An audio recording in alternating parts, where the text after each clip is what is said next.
चलिए बच्चों, आज के इस वीडियो में हम लोग देखेंगे क्लास 10th वालों के लिए मैथ का यहाँ पे मॉडल सेट क्वेश्चंस को लेकर आए हैं, जो आप सभी के एग्जाम्स के लिए काफ़ी इंपॉर्टेंट है।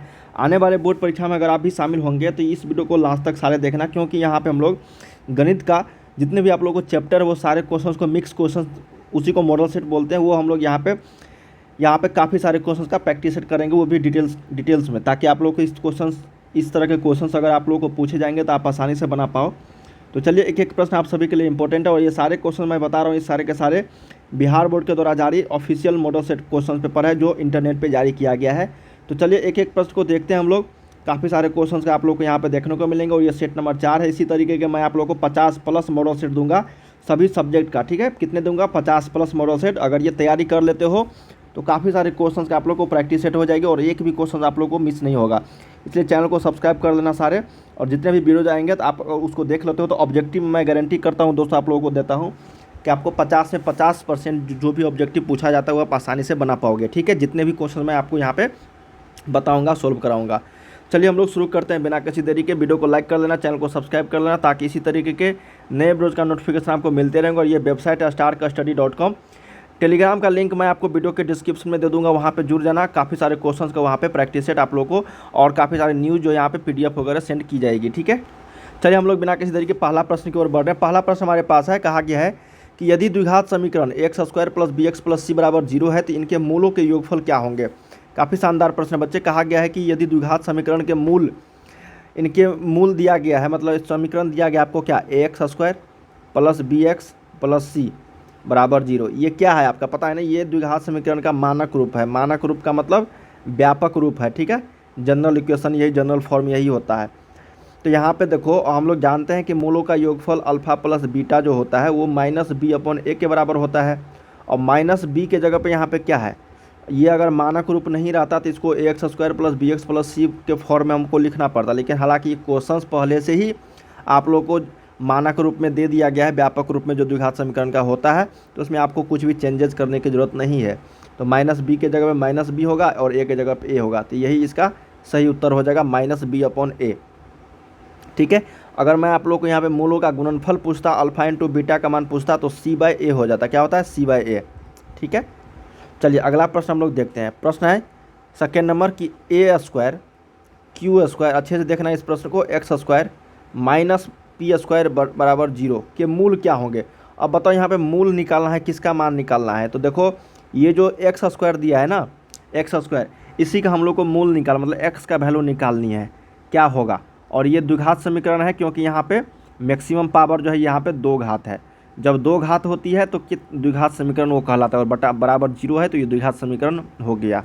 अब हम लोग क्या करेंगे, देखो a² q² x², इस -p² को इस साइड लेकर जाएंगे तो ये प्लस में p² हो जाएगी। अब x² को रहने देते हैं। अब यहाँ मैं बताता हूँ, देखो x² को रहने देते हैं, और p², और ये जो था इधर, इसको क्या करेंगे, इधर लेके जाएंगे तो ये हो जाएगा बट्टा में a² q² हो जाएगी ना। अब यहाँ पे x² का वैल्यू अगर ये हो गया तो x का वैल्यू हम लोग को निकालना है। तो जैसे ही रूट इधर करेंगे, मतलब स्क्वायर को ट्रांसफ़र करेंगे, तो ये प्लस माइनस में हो जाएगा √p² बटा में a² q²।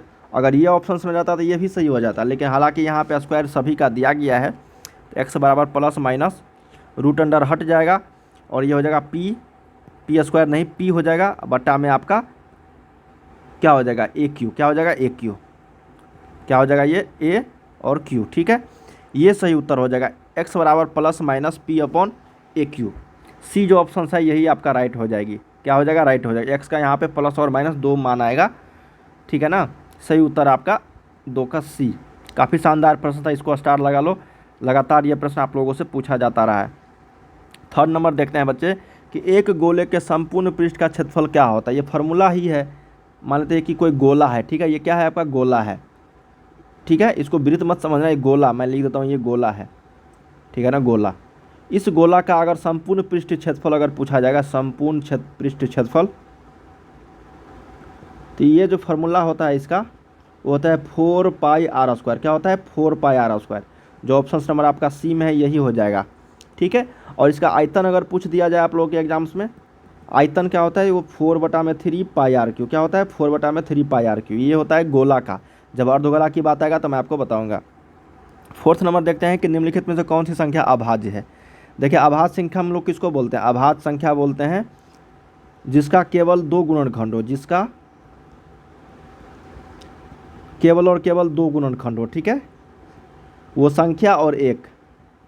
जैसे यहाँ पे 6 देखो, 6 का गुणनफल एक, 6 का गुणनखंड क्या हो जाएगा, 1 हो जाएगा, 2 हो जाएगा, 3 हो जाएगा, 6 हो जाएगा। 2 से ज़्यादा हो गया तो ये अभाज्य संख्या नहीं कहलाएगा, ठीक है। अब देखो यहाँ पे 9, तो 9, 1, 3 और 9, देखो ये भी आपका 2 से ज़्यादा गुणनखंड हो गया तो ये भी आपका अभाज्य संख्या नहीं होगा। 15 देखते हैं, 15 भी आपका 1 हो गया, 3 हो गया, 5 हो गया आपका, और ये 15 हो गया। देखो ये भी आपका अभाज्य संख्या नहीं होगा क्योंकि 2 से ज़्यादा गुणनखंड हो जाते हैं। अब 11 देखो बच्चे, 11 का केवल 1 और 11 केवल 2 गुणनखंड है। 11 जो कटने वाली संख्या वो किसी संख्या से नहीं कटेगी 1 और 11 को छोड़ के, तो ये आपका अभाज्य संख्या हो गया। क्या हो गया बच्चे, अभाज्य संख्या हो गया, ठीक है। अभाज्य संख्या पहचानने का नियम मैंने आपको बता दिया। यहाँ पे 4 का डी करेक्ट होगा। 5th नंबर देखते हैं कि किसी बाह्य बिंदु से, इसको समझो, कि ये वृत्त है मान लो, ठीक है, किसी भी बाह्य बिंदु से हम लोग, देखो यहाँ पे बाह्य बिंदु है मान लेते हैं, इस बाह्य बिंदु से हम लोग वृत्त पर कितनी स्पर्श रेखा खींच सकते हैं, यही प्रश्न है हमारे पास। एक बाह्य बिंदु से हम लोग कितनी स्पर्श रेखा खींच सकते हैं, तो देखो स्पर्श रेखा खींचने के लिए हम लोग को यहाँ से ऐसे खींचेंगे और एक ऐसे खींचेंगे, होगा ना, खिंचाएगा, ये सट के जाएगा, तो केवल और केवल 2 खींच सकते हैं। देखो याद रखना है कि एक बिंदु से, बाह्य बिंदु से हम लोग एक वृत्त पर केवल और अधिकतम 2 स्पर्श रेखाएं खींच सकते हैं। कितने खींच सकते हैं भाई, 2 स्पर्श रेखाएं खींच सकते हैं। अब इसके अलावा यहाँ से कैसे खींचोगे बताओ, ऐसे खींचोगे तो बीच से होकर चला जाएगा, तो ये आपका स्पर्श रेखा है। स्पर्श रेखा किसको बोलेंगे, जो वृत्त को छूते हुए निकल जाए, ठीक है ना। तो केवल और केवल 2 होगा, 5 का 1 करेक्ट होगा, इसको ध्यान में रखनी है। अगला देखते हैं 6 नंबर की, बिंदुओं इतना का रेखाखंड का मध्य बिंदु। तो मध्य बिंदु पता होगा ना, ए और बी का 2,-4 दिया गया है बच्चे, 4,-2 दिया गया है, तो मध्य बिंदु यहीं पे होगा। तो बिंदु सी का निर्देशांक देखते हैं यहाँ पे, दोनों को जोड़ के 2 + 4 x1 और x2 को जोड़ के बटा में 2 से भाग दे दो, और y1 और y2 को जोड़ के, तो यहाँ पे y1 कितना है -4 और यहाँ पे -2 हो जाएगा, क्योंकि प्लस माइनस माइनस ही होगा, इसलिए यहाँ पे बट्टा में 2। 4 2 6, 6 का भागा 2 3, 4 2 6, माइनस में 6, तो ये -3 होगा। 3,-3 जो ऑप्शन नंबर आपको सी में है, यही बच्चे इसका करेक्ट आंसर है। क्या आएगा, करेक्ट, सही आंसर हो जाएगी। 7 नंबर देखते हैं, कहा कि हमारे पास कि किसी असंभव घटना की प्रायिकता कितनी होती है। देखो जो असंभव है, जिसको हम लोग संभव ही मतलब कुछ पते नहीं है उसके बारे में, तो असंभव घटना की प्रायिकता हम लोग 0 को लेकर चलते हैं। क्या बोलते हैं, 0 को लेकर, ठीक है। और इसी में अगर संभव घटना पूछा जाता है, संभव घटना का, तो 1 होता है। क्या होता है, 1। अगर असंभव पूछ दिया जाए, जैसे यहाँ पे क्वेश्चन में पूछा था असंभव घटना, तो उसका 0 होता है। क्या होता है, 0 होता है। चलिए अगला देखते हैं 8 नंबर की 1 + tan² थीटा। देखो 1 प्लस में tan² थीटा का वैल्यू क्या होगा, तो 1 + tan² थीटा बराबर होता है sec² थीटा। क्या होता है, sec² थीटा। ये कहाँ से आया बच्चे, देखो इसका आंसर sec² थीटा होगा 8 का ए। ये होता है आपका sec² थीटा माइनस में tan² थीटा बराबर 1 होती है। अब इसी को इस साइड लेकर चला गया तो sec² थीटा बराबर हो गया 1 + में tan² थीटा। यही ना पूछा गया था 1 + tan² थीटा, तो इसके बराबर क्या है, sec² थीटा है, तो यही इसका आंसर हो गया। 9 नंबर देखते बच्चे, कहा गया कि 4 cosec² थीटा माइनस में आपका 4 cot² थीटा। बहुत ही सिंपल है, बस आपको 4 यहाँ पे कॉमन ले लेना है, तो ये हो जाएगा cosec² थीटा माइनस में cot² थीटा। इसका फार्मूला आप लोग को पता होगा, क्या होता है, 1 मान होता है इसका, तो 4 × 1 बराबर 4 आंसर आएगा, जो ऑप्शन नंबर आपको डी में है, यही इसका करेक्ट आंसर है, सही उत्तर है। 10 नंबर देखते हैं कि किसी आंकड़े के अधिकतम मान एवं न्यूनतम मान के अंतर को क्या कहा जाता है। बहुत ही शानदार है कि किसी भी आंकड़े का, जैसे यहाँ पे 1 2 5 6 7 8 4 1 है ना, उसी तरीके से आपको यहाँ पे 9 12 ये सारे आंकड़ा दिया गया है, ठीक है। इसका बोला गया अधिकतम मान, तो अधिकतम मान यहाँ पे 12 है और न्यूनतम 1 है, तो ये 11 जो है ये क्या कहलाएगा, इसका परिसर कहलाएगा। क्या कहलाएगा बच्चे, परिसर। तो याद रखना है कि किसी भी आंकड़े का अधिकतम मान और न्यूनतम मान के अंतर को हम लोग बोलते हैं परिसर। क्या बोलते हैं, रेंज बोलते हैं। 10 का 1 करेक्ट होगा यहाँ पे, ठीक है। 11 नंबर है कि पाई कौन सी संख्या। बहुत ही शानदार है, बहुत सारे छात्र इसमें कन्फ्यूज हो जाते हैं कि पाई जो कौन सी संख्या। देखो पाई हमेशा एक अपरिमेय संख्या, क्या है, अपरिमेय संख्या है पाई। याद रखना है पाई क्या है, एक अपरिमेय संख्या, न कि अपरिमेय और अपरिमेय दोनों, परिमेय संख्या है, ठीक है ना, याद रखना है। अगला देखते हैं यहाँ पे कि निम्नलिखित में से कौन सी संख्या अभाज्य है। अभाज्य बताना है, 7 हो जाएगा। क्या हो जाएगा, 7। फिर पिछला क्वेश्चन में भी अभाज्य संख्या था, इससे पहले वाला तो मैं आपको बताया था, वहाँ पे केवल और केवल 2 गुणनखंड होनी चाहिए, तो 12 का भी यहाँ पे डिटेल में मैं कवर नहीं करूँगा। ऑप्शन नंबर बी करेक्ट होगा। 13 नंबर है कि द्विघात बहुपद का शून्यक क्या होगा। सिंपल है, x square minus 5x plus 6, इसका द्विघात बहुपद है ये, तो इस दोनों को मल्टीप्लाई करेंगे तो 6x स्क्वायर और माइनस 5x को दो टर्म में लिखना है, तो ये हो जाएगा आपका कितना, -3x और -2x। बस बन गया आपको question. X square minus 3x minus 2x plus 6, x common आएगा यहाँ पे तो x -3 होगा, -2 कॉमन आएगा तो x -3 होगा।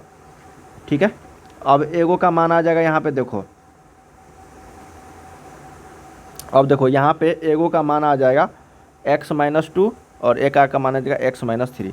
तो इस दोनों को इक्वल जीरो करेंगे तो यहाँ पे इसको बराबर 0 तो x बराबर 2 आ गया और इसके बराबर x बराबर 3, 2,3 देख लेते हैं ऑप्शन में, ये है डी करेक्ट होगा, 13 का डी। ठीक है, x का वैल्यू यहाँ पे क्या आएगा, शून्यक 2 और ये 3। नेक्स्ट देखते हैं बच्चे, कहा गया कि यदि बहुपद के शून्यक अल्फा और बीटा है तो 1/अल्फा प्लस 1/बीटा का मान क्या होगा। बहुत ही सिंपल है, बस आपको यहाँ पे समझने की ज़रूरत है कैसे बनाओगे। देखो x square minus x plus 1 दिया गया है हम लोग का एक बहुपद, इसका अल्फ़ा और बीटा क्या बोला गया है, शून्यक है भाई। हमको मान पूछा है 1/अल्फा प्लस 1/बीटा। ये फार्मूला आप लोग इसका मान तो नहीं जानते होंगे, क्योंकि हम लोग जानते हैं अल्फ़ा प्लस बीटा बराबर होता है -b/a और अल्फ़ा इंटू बीटा होता है c/a। तो यहाँ पे -b के जगह पे कितना है, -1 और 1 है तो 1 आ जाएगा और अल्फ़ा इंटू बीटा 1 हो जाएगा। बस ये हमको नहीं पता है 1/में अल्फ़ा प्लस 1/, बस इसको थोड़ा सा कैलकुलेशन करोगे, यहाँ पे एलसीएम लोगे, अल्फ़ा इंटू बीटा हो जाएगी, अल्फ़ा से अल्फ़ा कटेगा, बीटा प्लस अल्फ़ा हो जाएगा ऊपर में। अब बताओ अल्फ़ा प्लस बीटा और बीटा अल्फ़ा इंटू बीटा, तो अल्फ़ा प्लस बीटा का मान कितना आया है 1 और अल्फ़ा इंटू बीटा का मान आया 1, तो 1/1, तो इसका आंसर 1 आ जाएगा। क्या आ जाएगा, 1 इसका आंसर आ जाएगा, जो ऑप्शन नंबर आपको बी में है 14 का बी। बहुत ही शानदार प्रश्न था, स्टार्ट लगा लो बच्चे, पूछा जाएगा ये प्रश्न। ठीक है, अगला है 15 नंबर कि त्रिभुज ABC में AC स्क्वायर बराबर AB square plus BC square. जैसे ही याद रखना है कि जब भी इस तरीके के कर्ण स्क्वायर बराबर लंब स्क्वायर प्लस आधार स्क्वायर, तो हमेशा याद रखना है कोण B का मान जो होगा या फिर कोण A कोण C, जो भी मान आप लोगों को पूछा जाएगा वो हमेशा याद रखना कि 90 डिग्री की बात हो रही है। क्या होगा, 90 डिग्री की, क्योंकि आप लोगों को पता होगा बच्चे, ये आप लोगों को यहाँ मान लेते A और ये B और ये C है, जब भी AC का स्क्वायर होगा इसका स्क्वायर ये कर्ण हो जाता है, ये आपका लंब हो जाएगा और ये आपका आधार हो जाएगा। ठीक है, और ये हमेशा आपका 90 डिग्री का काम करेगा। तो कोण B का मान इतना कहाँ पे होगा, 90 डिग्री होगा। अगला देखते हैं 16 नंबर की प्रायिकता का अधिकतम मान कितना होता है। तो प्रायिकता का अधिकतम मान हमेशा 1 होगा। क्या होगा, और न्यूनतम मान पूछा जाएगा तब न्यूनतम मान आपको 0 होगा। ठीक है, और अधिकतम मान 1 होगा। तो यहाँ पे आंसर सी हो जाएगा। क्या हो जाएगा, सी हो जाएगा, 16 का सी।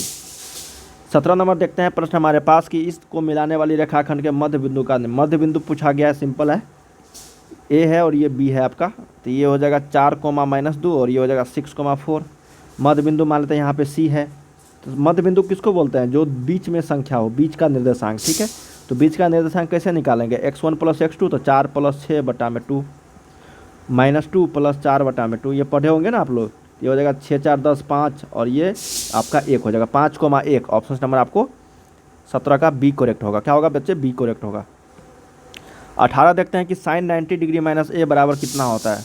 ये क्वेश्चन मैंने आपको कई बार बता रखा है कि sin 90 माइनस ए जो होता है वो cos ए के बराबर होता है। क्या होता है, cos ए के बराबर। ठीक है, और ये यही अगर cos 90 माइनस ए पूछ दिया जाएगा तब ये भी sin ए के बराबर होता है। क्या होता है, sin ए, cos sin में बदलता है और sin cos में बदल जाता है। ठीक है, अगला है कि वृत्त की परिधि एवं व्यास का अनुपात क्या होता है।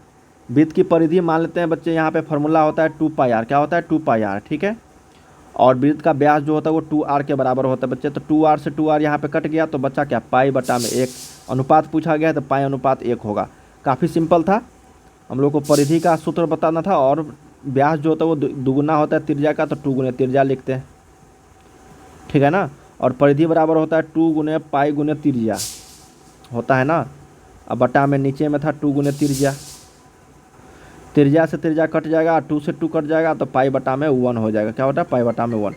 सिंपल था बस। ठीक है, तो इसका सही उत्तर हो जाएगा π/1। ठीक है, अगला प्रश्न देखते हैं बच्चे, कहा कि प्रथम 5 विषम संख्याओं का माध्य क्या होगा। प्रथम 5 विषम संख्याओं का माध्य, विषम संख्या किसको बोलते हैं, 1 होगा, 3 होगा, 5 होगा, 7 होगा और ये आपका 9 होगा। टोटल 5 विषम संख्या हो गया। तो विषम संख्या का माध्य, बीच की संख्या को माध्य बोलते हैं, तो ये 5 हो गया। ठीक है, ये बराबर माध्य। अब आपको नहीं पता है कैसे निकला, तो आप क्या करो, माध्य बराबर होता है सभी संख्याओं का योग। तो 9 7 16 5 21 21 4 25 और टोटल संख्या कितनी है 5, तो 5 भाग दोगे तो 5 ही आएगा, तो ये माध्य कहलाएगा। क्या कहलाएगा? माध्य। तो ऑप्शन नंबर 20 का सी हो जाएगा। ठीक है, माध्य को ही हम लोग औसत के नाम से जानते हैं। अगला है कि वृत्त की सबसे बड़ी जीवा क्या होती है। मान लीजिए ये वृत्त है बच्चे, इसकी सबसे बड़ी जीवा जो होगी वो व्यास क्या होगा? व्यास होगा। क्या होगा बच्चे? व्यास होगा। व्यास को ही सबसे बड़ी जीवा बोलते हैं, डायमीटर होगा। अगला देखते हैं प्रश्न हमारे पास कि एक्स अक्ष के निर्देशांक क्या होंगे। देखो ध्यान रखना है, एक्स अक्ष, जब भी एक्स अक्ष पूछा जाएगा तो एक्स का मान होगा लेकिन वाई का मान 0 हो जाएगा। तो एक्स होगा और 0 के वाई के जगह पे 0 होगा, तो 22 का एक करेक्ट यहाँ पे हो जाएगी। तो इस देखते हैं कि एक चर में रैखिक समीकरण का व्यापक रूप क्या है। तो एक चर वाला का ax प्लस बी बराबर 0 होता है, दो चर वाला का ax square plus B X plus C होता है। ठीक है, ध्यान में रखना है, ये आपका रैखिक हो गया और ये दो चर में हो गया या फिर द्विघात हो गया। ठीक है, ये दो द्विघात हो गया, ये एक चर है। अगर दो चर वाला लिखना हो तो X plus B Y plus C बराबर 0 होता है, ये दो चर वाला हो गया। ठीक है, ऑप्शन नंबर 1 करेक्ट होगा। नेक्स्ट देखते हैं, यहाँ पे कहा गया कि इसके माध्यिका होंगे। माध्यिका निकालने के लिए इसको आरोही क्रम में सजा ही है पहले से, तो 2, 3, 4, 5 और 6 बीच की संख्या को हम लोग माध्यिका बोलते हैं। तो माध्यिका बराबर क्या हो जाएगा? यहाँ पे 4 हो जाएगी। ठीक है, यहाँ पे विषम संख्या इसलिए यहाँ पे 4 हो गया। अगर सम संख्या रहता तो 2 संख्या बीच में आता, दोनों को जोड़ के 2 से भाग देना पड़ता। ऑप्शन नंबर यहाँ पे सी हो जाएगा। अगला देखते हैं कि किसी घटना की प्रायिकताओं का योग कितना होता है। सभी घटनाओं की प्रायिकता का योग हमेशा याद रखना है कि 1 होता है। क्या होता है? 1 होता है। 25 का ऑप्शन नंबर सी। यहाँ पे हम लोगों ने 1 से लेकर 25 तक प्रश्न किए हैं, जो आप सभी के एग्जाम्स के लिए काफ़ी इंपॉर्टेंट था। और भी काफ़ी सारे क्वेश्चन का प्रैक्टिस करना चाहते हो तो ये ऑफिशियल वेबसाइट है starkastudy.com, जाके गूगल पे लिखना। मिलते हैं अगले वीडियो में, तब तक आप लोग पढ़ाई करते रहिए। बाय बाय सभी को।